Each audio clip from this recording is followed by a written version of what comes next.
mamamayang Pilipino ay magkakaisa muli para talakayin ang mga makabuluhan at mahalagang issue na kasalukuyang kinakaharap ng ating bansa. At sa medyo may katagalang panahon ay medyo nawala po kami ni Dr. Lorraine Badoy, ni Ma'am Lorraine. Bakit, sapagkat tayo po ay sinubukang pilayin at lumpuin ng mga mapaniil na puwersa. Subalit, hindi po mananaig ang masamang layunin ng mga kalaban ng totoong demokrasya at kalaban ng kapayapaan ng ating bansa. Kaya muli, nakikita nyo kami dito sa Pilipinas Nating Mahal, ang bagong programa na magiging boses at daluyan ng talakayang makabuluhan ng bawat mamamayang Pilipino. Ma'am Lorraine. Thank you, Eric. Dahil ang programang ito ay siyang magbibigay daan at boses sa ating mga kababayan sa lahat ng sektor ng ating lipunan. At sana po ay samahan ninyo kami sa 1 oras at kalahati na diskusyon dito sa bago nating programang Pilipinas Nating Mahal. At ang aming tatak ni Ma'am Lorraine, Ma'am, sabay-sabay tayo sa pagsisimula ng isang makasaysayang araw na ito dito sa programang Pilipinas Nating Mahal. Yan na po ang magiging tatak natin.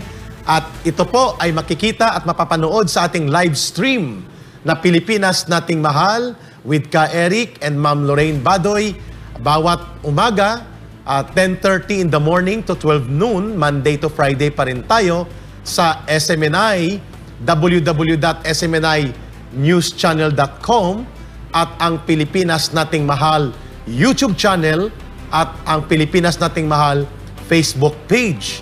And Ma'am Lorraine, nagpapasalamat tayo dahil ang Pilipinas Nating Mahal ay pinagbigyan ng kabutihang loob ng smninewschannel.com na makarry nila dito sa website na ito habang tayo po ay muling nanunumbalik sa ating paghahayag ng mga katotohanan tungkol sa kabutihan ng demokrasya at kapayapaan ng ating pinakamamahal na bansang Pilipinas. Eric, may tanong ako sa iyo. Bakit natin kinailangan palitan ang pangalan ng ating programa? Magandang take-off ng discussion yan, Ma'am Lorraine. At yan po ang unang bahagi ng ating pag-uusapan sapagkat sa loob po ng 6 na buwan nagsimula ang atake na very strong. Of course, hindi tumigil ito, Ma'am Lorraine, ang CPP, NPA, NDF na maipatanggal ang laban kasama ang bayan at lumpuin ang mga programa sa SMNI sapagkat yun talaga ang nagbibigay ng direktang pagtusok sa kanilang puso at sa kanilang mga operations. Kaya nagsimula ang kanilang atake mga 2 taon na mahigit ang nakakaraan. Subalit sa tanong ni Ma'am Lorraine, mga kababayan, bakit tayo nagkaroon ng panibagong programa after almost over a month na tayo po'y hindi muna nagsagawa ng programa at ngayon nagkakaroon tayo ng Pilipinas Nating Mahal sapagkat noong, kung maalala natin Ma'am Lorraine sa ating mga kababayan, November 2023, nagsimula po ang isang napakalaking pinunduhan na operations ng alyansa ng CPP, NPA, NDF at nila Martin Romualdez at ng kanya mga kasabwat na mga politiko na mga ganid sa kapangyarihan at kinonsente ng Pangulo ng Bansa na atakihin ang SMNI. Lalo na po ang 2 programang nasasaktan sila ng napakatindi na tumatalakay sa pangungurakot sa kaban ng bayan, abuso sa kapangyarihan, at ang pakikipagsabwatan sa mga komunistang teroristang namamayagpag sa kanilang infiltration sa gobyerno. Ang programang Gikan sa Masa para sa Masa dito sa SMNI ni former President Rodrigo Duterte at ang programang Laban Kasama ang Bayan dito sa SMNI. At to make the story short, ito nga ang sinapit ng SMNI na lahat ng kanyang gawin sa social media, sa television, at pati sa YouTube, sa Facebook, ay inaatake at winawasak po ng mga puwersang binanggit namin ni Ma'am Lorraine, ang CPP, NPA, NDF, at ang mga ganid sa kapangyarihang abusadong mga politiko. Ma'am Lorraine, pakidagdag niyan. Mga kababayan, alam mo, we are in a dark chapter in our country's history kasi yung napakahalaga ng mga karapatan natin, ang karapatan ng malayang pamamahayag at ang karapatan para sa libreng pag-express ng ating saloobin, yan ay sinusupil ng gobyerno ngayon. Yan ang walungkot na nangyayari sa Pilipinas. We really are in a dark chapter of our country's history. Pero hindi naman tayo papayag dito. No? Matagal nang gising ang Pilipino. This is the age of information. So, what I'm seeing kasi, Eric, no, yung dating pattern ng Marcos administration during the time of Ferdinand Marcos Sr., yung pagsusupil sa media, inuulit ngayon nitong sila Martin Romualdez. Na may konsente ng presidente ng bansa, of course. Yes, of course, he's the president. No, he's the president, of course. Of course, may konsente, and we have not heard a word from him, no, from the president. So pumapayag siya dito. So, yun na yung nakakalungkot dito na nangyayari ito ngayon. No? So, but this is the age of information. So, wala namang pumapayag talaga dito. Yun ang kailangan natin gawin dito sa mga politikong ito. Kailangan natin bigyan ng leksyon at kailangan natin silang turuan kung ano ang Pilipinas at kung ano ang Pilipino at kung ano yung karapatan at hindi tayo pumapayag na pinapatahimik lang tayo ng ganyan-ganyan lang. Correct. At babalikan natin yan, ma'am. Eric, no? In other words, no? Walang natatakot dito. Yes. Walang dapat matakot dito. Correct. Okay. Ang dapat matakot at dapat manginig at mayanig ay yung mga nag-aabuso sa kapangyarihan sapagkat wala pa po sa kasaysayan ng mundo at ng mga pamahalaan at lipunan na tumatagal at nagtatagumpay ang umaabuso sa karapatan at kabutihan ng mamamayan. At yan po ay hindi lamang nagaganap sa ating bansa. Nagaganap yan sa buong daloy ng kasaysayan at ng mga lipunan na umiral sa ating mga yugto ng kasaysayan. At naganap yan sa tatay niya. Tatay ng nakaupong presidente. Correct. Kung kaya't nakakagulat ngayon na para bagang hindi yata natuto ng leksyon itong mga ito. But you know, history will really teach you, no, Eric, mga kababayan, yung malungkot na fact that people don't learn from history. Correct. So, but this is going to be different because we are going to learn from it. Mababalikan natin yan, Yes. mga kababayan. Alam kong sabik kayo na makapiling po ang boses na nagtanggol kasama kayo sa ating bayan upang abutin at kamtin ang mga tagumpay.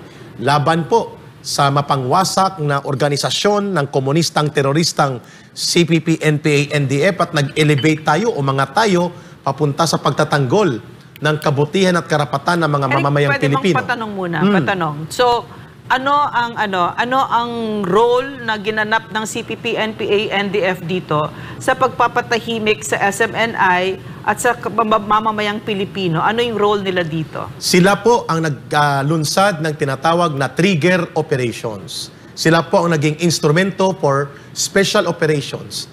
Ang hindi nila magawa sa nakaraang mga mahigit 2 taon na paralisahin, lumpuin, at tanggalin ang mga programa ng SMNI at ang SMNI mismo at upang atakihin ang mga nagtatanggol sa demokrasya at lumalaban sa terorismo nila, kagaya po ni Pastor Kibuloy, Presidente Rodrigo Duterte, Vice President Sara Duterte, National Task Force to End Local Communist Armed Conflict, NTF-ELCAC, ang Laban Kasama ang Bayan, at iba pang programa ng SMNI for 2 years more than na nabuo po ang programang binanggit natin, lalo na ang Labang Kasamang Bayan.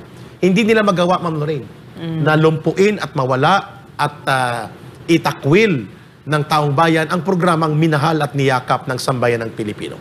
Subalit nang magkaroon sila ng pagkakataon dito sa bagong administrasyon ni Pangulong Bongbong Marcos Jr., kasama po ang kanyang pinsan. At of course, ang tinuturo dito, kasama pati ang kasabwat ang asawa niya, si First Lady Lisa Araneta Marcos, na siyang itinuturo ng maraming sources na sila ay involved sa ganitong mga special political and dirty operations using the power and resources of the government. Nakita ito ng CPP, NPA, NDF, Ma'am Lorraine. Lalo na po ng kanilang mga urban operatives sa pangunguna po nila Franz Castro ng Alliance of Communist Teachers. Ayun, narinig nyo na naman ang totoong pangalan nila. Yung Kabataan NPA Recruiter Party List nila ni Raul Manuel at ang NPA Lover Gabriela Party List.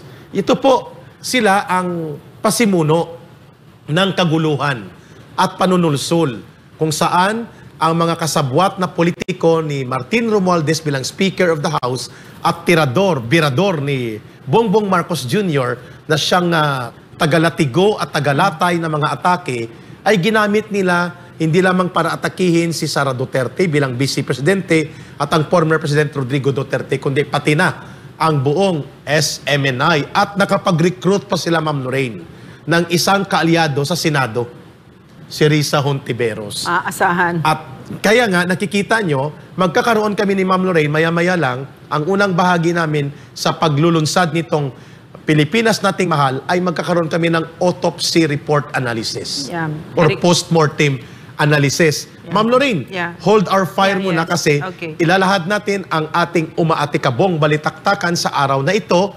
Unang araw ng Abril, pero mainit na mainit. Hindi lamang dahil sa summertime na, Ma'am Lorraine, kung hindi nag-aalab ang damdamin ng mamamayan.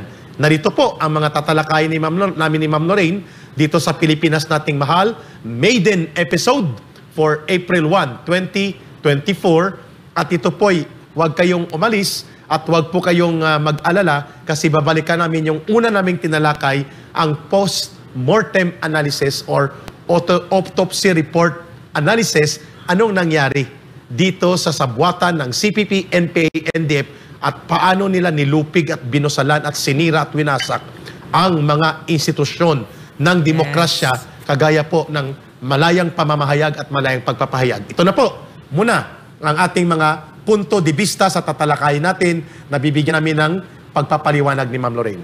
Armed Forces of the Philippines muling nanawagan sa mga natitirang miyembro ng New People's Army na magbalik loob na sa pamahalaan. Isa din dyan ay ang panawagan ni Pangulong Bongbong Marcos Jr. na suportahan daw ang itinilaga nila na panibagong OIC pa lang ito pala, Ma'am Lorraine, Lieutenant General Emmanuel Peralta bilang officer in charge ng ating pambansang kapulisan o ng Philippine National Police. At mayroon din kaming tatalakayin ni Ma'am Lorraine ang tungkol kay Pangulong Bongbong Marcos Jr. Ito, Ma'am Lorraine, before we went on board dito sa Pilipinas Nating Mahal, mainit na mainit ang sentimiento ng mamamayan sa pagtatakwil ng gyerang gustong idrambit ng administrasyon ngayon ni Pangulong Bongbong Marcos Jr., an international lawyer na kilalang kilala natin na makabayan, makabansa, hindi yung makabayan black, si Attorney Harry Roque ay mayroong pagpupuna tungkol sa saber-rattling for war posturing o warmongering operations na ginagawa ngayon ng mga administrasyon sa ilalim ni Pangulong Marcos Jr. at ang inilabas niyang executive order tungkol sa pagpapalakas daw ng Philippine Maritime Security ay kanyang nilagdaan ang isang executive order. Nakakabahala din ito. At ang pinaghinalaang mga NPA financiers ay kinasuhan na at sinampahan ng formal na kaso ng DOJ tungkol sa terrorism financing. Ma'am Lorraine, ibibigay ko sa iyo ang paunang bahagi ng ating post-mortem analysis kung bakit tayo umabot sa pagkakaroon ng Pilipinas Nating Mahal. Go ahead, Ma'am Lorraine. I'm going to continue where you finished off kanina, Eric. No? Ang sinabi natin dito, ang natutunan natin sa NTF-ELCAC, every time absent ang gobyerno o every time may kahinaan ang gobyerno, dyan pumapasok ang CPP, NPA, NDF. So, pag nakikita niya yung corruption sa gobyerno, katulad na nakikita natin ngayon, na walang kahihiyan itong kongreso natin, na hindi nagbibigay ng accounting, yung PCSO, na skandaloso. Nakakashock talaga yung mga nangyayari ngayon. Tuwan-tuwa ang CPP dyan. Diba? So, sino ba ang nagkikwento nito? Diba? Ang SMNI lang naman at saka yung laban kasama ang bayan. At yan yung ayaw nila na nangyayari noon. Gusto nila tahimik lang tayo. No? So, Eric, maari bang ikwento mo, no, kung paano nangyari na tinanggal ang laban kasama ang bayan at bakit ito pinalit? I'm sorry, Erica. Binabalik ko sa iyo kasi iba talaga yung yung perspective ng former cadre. Napakaganda talaga pag doon tayo nanggagaling. No? Maraming salamat po, Ma'am Lorraine. Mga kababayan, huwag po nating kalimutan na dito po nagsimula sa programa noon na Laban Kasama ang Bayan ang pagsisiwalat namin nila Ma'am Lorraine noon, kasama pa namin noon sina Brother Franco Baranda, sila Miss Ina Mortel. Nagtanong tayo kung totoo ba na nagkaroon ng 1.8 billion pesos na travel expenses si Speaker Martin Romualdez. At ang tanong na yon. Bawal ba itanong yon, Eric? Oh, yun ang unang tanong, ma'am. Bawal ba yon? Hindi yun bawal. Bawal kay Martin Romualdez Sa kanya yun. bawal. At doon nagsimula. Mukhang hari. Mukhang Yes, hari parang si Martin hari. Romualdez. At doon nagsimula na kami po ay nagtanong dito sa SMNI sapagkat kung babalikan ninyo, mahigit 1 buwan, Ma'am Lorraine, or almost 2 buwan, na hindi ipinagtanggol ni Pangulong Bongbong Marcos Jr. ang kanyang Vice President at na mga kasama niya sa gabinete, si Inday Sara Duterte, doon sa kanyang proposal na inaprubahan ng Office of the President through the Department of Budget and Management sa budget na pinunduhan nila ang tinatawag na confidential or security fund. So, Eric, wait. Just to be clear, no, yung binigay ng Office of the President sa Office of the Vice President, yan yung ginamit na issue laban kay Inday Sara Duterte at hindi siya dinipensahan ng Pangulo. Tumahimik sila. Hindi niya sinabi, hindi sa amin nanggaling yan. Sa Office of the President nanggaling yan. At yun ay may legal opinion ng Malacanang Legal Office at ng Executive Secretary who happened to be a former Chief Justice of the Supreme Court. Mula doon, nakakita ng butas ang CPP, NPA, NDF. They brokered a tactical alliance with Speaker Martin Romualdez na nagkakaroon na ng political conflict sa mga Duterte na pinabayaan lang ni Bongbong Marcos Jr. na dapat siyang umayos dahil siya ang Pangulo ng bansa at puro niya ito mga kaalyado sa politika lalo na nung panahon ng eleksyon. Lumalim ito at sa pangingintriga at panunulsol ng CPP, NPA, NDF mula doon sa legal at lehitimong pag-release ng Office of the President ng 125 million pesos na Security and Confidential Fund na nanggaling mismo sa pondo ni Pangulong Bongbong Marcos Jr., inilaglag si Inday Sara Duterte sa new budget hearing na nagsimula noong May or June, May and June sinabmit, pero nagsimula ang hearing mga August 2023. At doon tinira nila ang 500 million Department of Education Security Fund against the communist infiltration and other threats sa sektor ng edukasyon at 150 million para doon sa Office of the Vice President. And mind you, Ma'am Lorena, ang Confidential Fund and Security Fund ng Office of the President ni Pangulong Bongbong Marcos Jr. is close to almost 7 billion pesos. But he was never questioned. He was never questioned. By his cousin. Yes. So makikita natin ang malisyusong maniobra. Doon po nagsimula ang lahat kung bakit umabot sa pagtatanong si Pangulong Rodrigo Duterte nang makita niya na pinagtutulungan ng isang malisyuso at well-orchestrated, well-funded, dirty, special political operations ang nangyayari sa kanyang anak. At nagkaroon po ng pagkakataon sa SMNI na magkaroon ng patas na pagbalanse. Ito yung tanong ni Ma'am Lorraine. Anong sabi ni Ma'am Lorraine? Sa kaninang pag-uusap namin, nagtanong si Pangulong Duterte na saan ang libro ng Kongreso at Senado dito sa Joint Resolution number 10 na liquidation by certification na dinadaya ang mga pondo by the billions at walang accounting and report na maayos at pinapalagpas ng COA. Dito nagsimula ang mga pagtatanong na yon, including ang 1.8 billion na tinanong natin na hindi pala kami nagkamali sa datos. Nagkamali lang kami sa mga figures, pero sa katotohanan, kulang pa ang tinanong namin sapagkat mahigit 2 billion pala ang totoong pondo na nilustay nila sa Office of the Speaker of the House. At ito ang sinasabi nila na nagpi-fake news ang SMNI at nang re-red tag. Ma'am Lorraine, your take on that very abusive, malicious, high-handed, and abusive scandalously na paggamit ng Congressional Committee hearing na umabot sa kanilang desisyon na i-revoke ang franchise ng SMNI. Your take on that sa pagbaybay ko ng mga historical points kung bakit na umabot tayo dito sa kalagayang ang isang lehitimo at may batas na ipinasa ng Kongreso ay hindi makapag-broadcast normally and batay sa batas, binusalan siya, Ma'am Lorraine, ang SMNI. Eric, it seems to me no na this is supposed to be an anti-CPP. That was our advocacy when we started, Yes. no. But it does seem like the bigger problem right now, and yun talaga yung pinanggagalingan nito is poor governance. No, yun talaga yung kasi yung CPP zero active guerrilla fronts na yan di ba? Pero it seems like when pag ganyan ang House. In fact, what happened sa amin ni Eric, we were illegally and arbitrarily detained by Congress, by the Martin Romualdez-led Congress, including Gas Tambunting, si Paduano, si Acop, Si Suarez. si JJ Suarez, si JJ Pimentel. Suarez, plunder king ba yan? Marami siyang kaso, May di ba? kinakasuhan siya sa Plunder ombudsman marami, pero no? hindi siya pinupuna. Hindi siya pinupuna. Suki Tapos ng ang ombudsman. linis-linis niya kung magsalita. Kala mo linis ni JJ Suarez.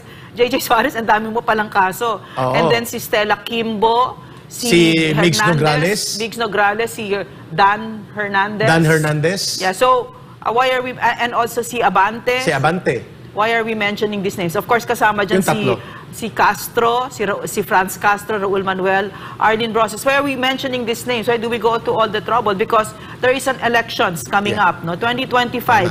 And we hope na natanggalan na ng maskara kung sino itong mga legislators na ito. Na wala sila na mismo mga legislators gumagawa ng batas. Ang siya mismong, sila mismo naglalabag ng batas. So, the problem right now, Eric, as I see it, the bigger problem, the primary problem is poor governance. Yes. At sumisingit lang at nakikisakay lang itong mga komunistang teroristang ito. Kasi nakikinabang sila. Nakikinabang sa sila. pundo Yes. at sa kapangyarihan na nai-enjoy nila. Yes, Correct yes. ka So dyan. ano yung ang nakikita nga natin ngayon, di ba? Ang naririnig natin, bilyon ang dina-download na pondo ni Martin Romualdez dito sa CPP party list na ito. Agree. No? At Grabe. yan ang himayin What natin. does that mean, Eric? What does it mean? Ang ibig sabihin yan po ay nagkakaroon ng malubha at malalim na pakikipagsabwatan ang isang seksyon ng liderato ng gobyerno sa ilalim ng administrasyon ni Pangulong Bongbong Marcos Jr., lalo na po ang House of Representatives kung saan nandoon na malalaking pondo at malalaking budget operation ng gagaling na ang nakikinabang hindi lamang ang mga politikong ganid at sakim, kung hindi pati na ang kalaban ng gobyerno na mubudbudan sila ng mga pundong ito. Yes, and in fact, Eric, they refuse to give an accounting na ayaw nilang magbigay ng explanasyon na maayos. Tama. Itong skandalosong certification na ito, nakakahiya. Hindi nila, pero they still refuse to give the Filipino people an accounting. Binabaliwala nila. Correct. Among other things, Ma'am, babalikan natin yan kasi yan ang panawagan natin dito sa just governance. Righteous governance, matuwid at matino at maayos na pamamahala na tanggalin yung joint resolution ng Senate at House na liquidation by certification, ang joint resolution number 10. Hindi natin yan tatantanan sapagkat yan ay questionably illegal, unconstitutional at dapat tinatanggal yan dahil dyan nanggagaling ang kanilang panghuhut-hut ng pondo at kaba ng bayan na kawawang-kawawa ang sambayan ng Pilipino. Pwede ba pasingit lang, Sige, Eric? ma'am. Di po itong ating news reference na manggagaling sa mga kaibigan natin mula sa SMNI. Bakit natin inuulit-ulit ito? Kasi matagal na nangyayari ito, itong corruption na ito. At habang nandito tayo, tayo ang buhay ngayon dito sa kasaysayan ng mundo, tayo ang buhay ngayon dito. At sandali lang tayo dito. Gusto ba natin iiwan itong ganitong bansa sa ating mga anak, na kung saan itong sila JJ Suarez ay pwede lang certification, or itong worse even, sila Franz Castro, mga komunistang teroristang na nagpupundo ng NPA. Operatiba, yan, ang ibig sabihin, kasi kaya ako tinanong sa iyo, Eric, anong ibig sabihin ng pagpondo ni Martin Romualdez at ni Yeda, yung kanyang asawa, ng na CPP, committee, head ng Committee on Accounts. Doon dumadaan ang mga pundo at releases. Hindi na talaga uso ang delikadesa ngayon. So, ang ibig sabihin ng mga kababayan, ang mga anak natin ang namemeligro dito. Kasi ang CPP, NPA, NDF, ang pinaka-target nila ay ang mga anak natin. Correct. Okay. Ibig sabihin, napaka-iskandaluso na ang nagpopondo ng terorismo, ng komunistang teroristang grupo, ay ang gobyerno mismo. Yeah. Courtesy ng sabwatang Romualdez, CPP, NPA, NDF. Itanggi man niya o hindi at pinapalusutan niya ang katotohanan ay nasusukat at nakikita sa aktual na kaganapan. Yes. Babalikan natin yan, Ma'am Lorraine, dito sa Pilipinas nating mahal. Hiramin muna natin at ipakita ang mga balita na inilahad at nailathala sa SMNI mula dito sa ating inihayag kanina na headline story na magkakaroon na o nagkakaroon ngayon ng officer in charge bilang Chief of the Philippine National Police. Pakinggan natin ang ulat mula sa SMNI. Okay?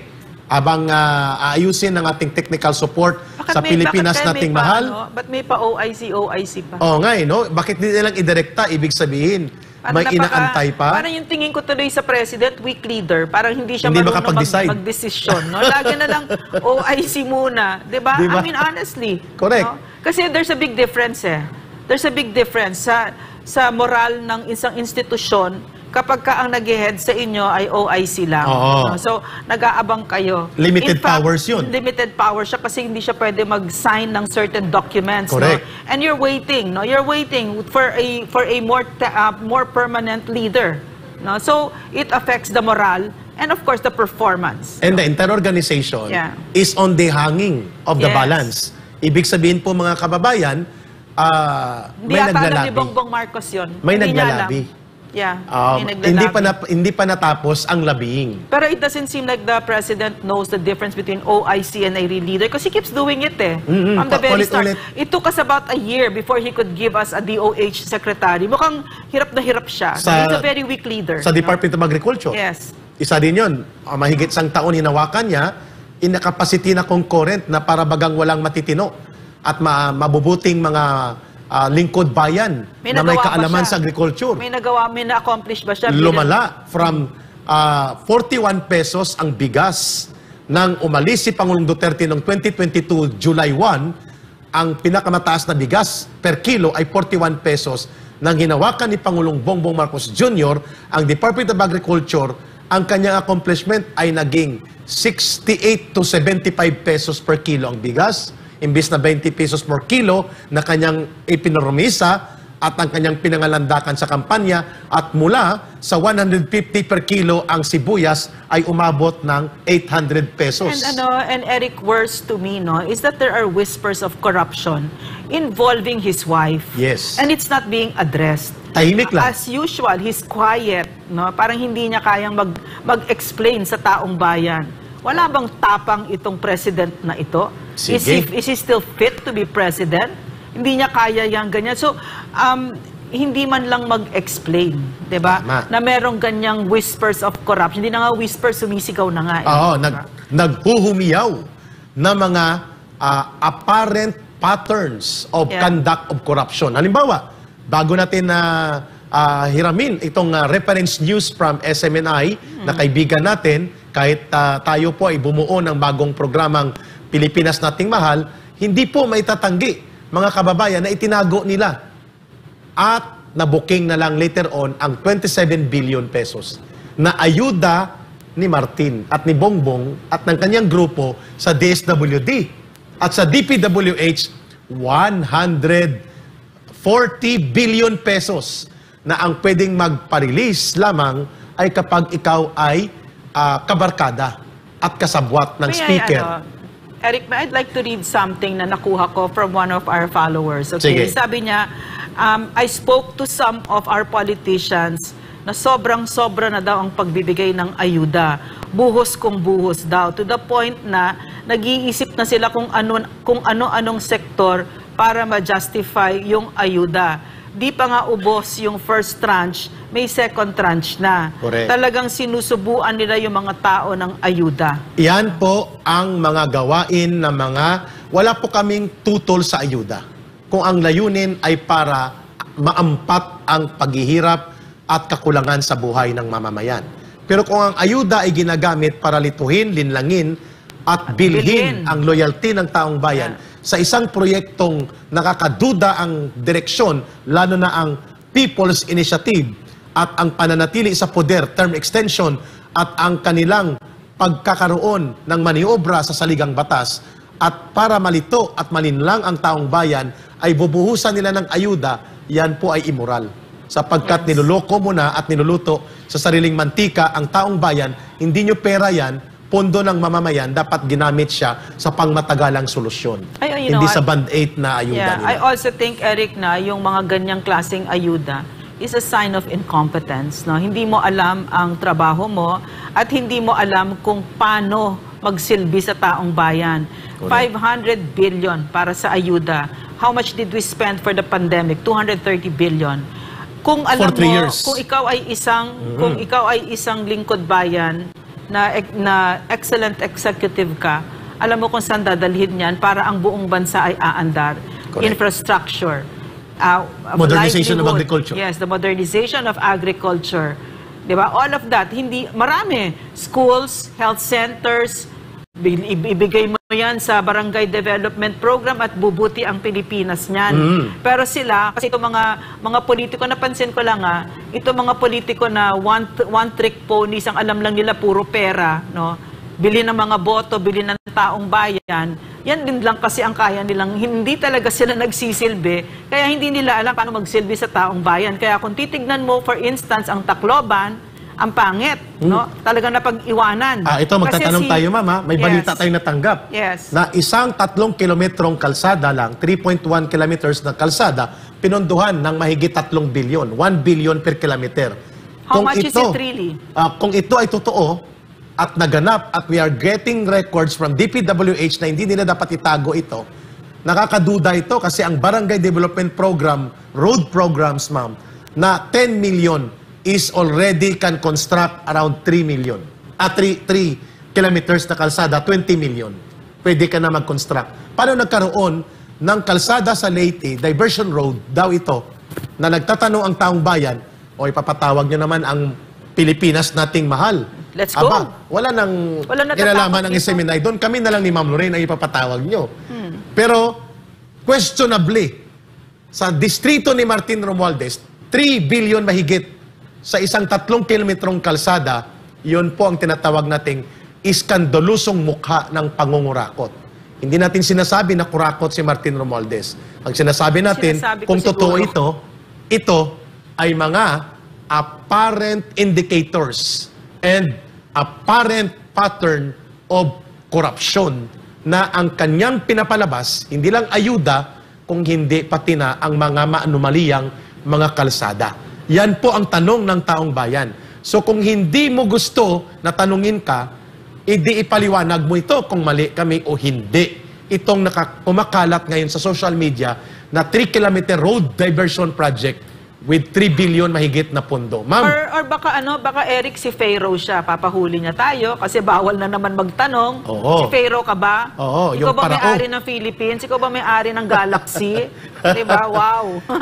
Pero ma'am, ito ay sa gitna ng mga kontrobersya na ito.